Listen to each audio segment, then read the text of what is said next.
Tara, be healthy. G na tayo sa Pampanga kung saan ang kaagapay nating si MJ may negosyong healthy na sa atin ay kanyang ibabahagi. Back in 2014, when we first started the business, I saw a rise in the demand for healthy products. Kasi ang mga customers natin are becoming more health-centric. Parang mas nagiging health-conscious na sila. Diba? Iniisip na nila kung ano yung dapat nilang kainin, bawasan yung asukal, diba? Bawal ang mga matataba. And so, I decided na perhaps we can focus on this industry. The next reason is I also saw a rise in demand for organic products. Ang mga tao parang ang gusto is yung unprocessed food, yung mga naturally sourced.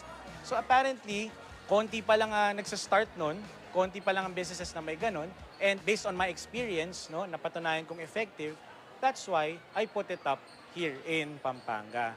And then thankfully, unti-unti na siyang nag-expand, no, from this region, sprawling upwards and downwards sa Luzon. Tara, be healthy. G na tayo sa Pampanga kung saan ang kaagapay nating si MJ may negosyong healthy na sa atin ay kanyang ibabahagi. Back in 2014, when we first started the business, I saw a rise in the demand for healthy products. Kasi ang mga customers natin are becoming more health-centric. Parang mas nagiging health-conscious na sila. Diba? Iniisip na nila kung ano yung dapat nilang kainin, bawasan yung asukal, diba? Bawal ang mga matataba.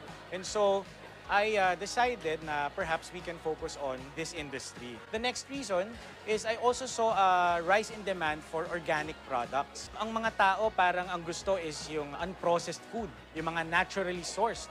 So apparently, konti pa lang nagsa-start nun, konti pa lang ang businesses na may ganun, and based on my experience, no, napatunayan kong effective, that's why I put it up here in Pampanga. And then thankfully, unti-unti na siyang nag-expand, no, from this region, sprawling upwards and downwards sa Luzon. Tara, be healthy. G na tayo sa Pampanga kung saan ang kaagapay nating si MJ may negosyong healthy na sa atin ay kanyang ibabahagi. Back in 2014, when we first started the business, I saw a rise in the demand for healthy products. Kasi ang mga customers natin are becoming more health-centric. Parang mas nagiging health-conscious na sila. Diba? Iniisip na nila kung ano yung dapat nilang kainin, bawasan yung asukal, diba? Bawal ang mga matataba. And so, I decided na perhaps we can focus on this industry. The next reason is I also saw a rise in demand for organic products. Ang mga tao parang ang gusto is yung unprocessed food, yung mga naturally sourced. So apparently, konti pa lang nagsa-start nun, konti pa lang ang businesses na may ganun, and based on my experience, no, napatunayan kong effective, that's why I put it up here in Pampanga. And then thankfully, unti-unti na siyang nag-expand, no, from this region, sprawling upwards and downwards sa Luzon. Tara, be healthy.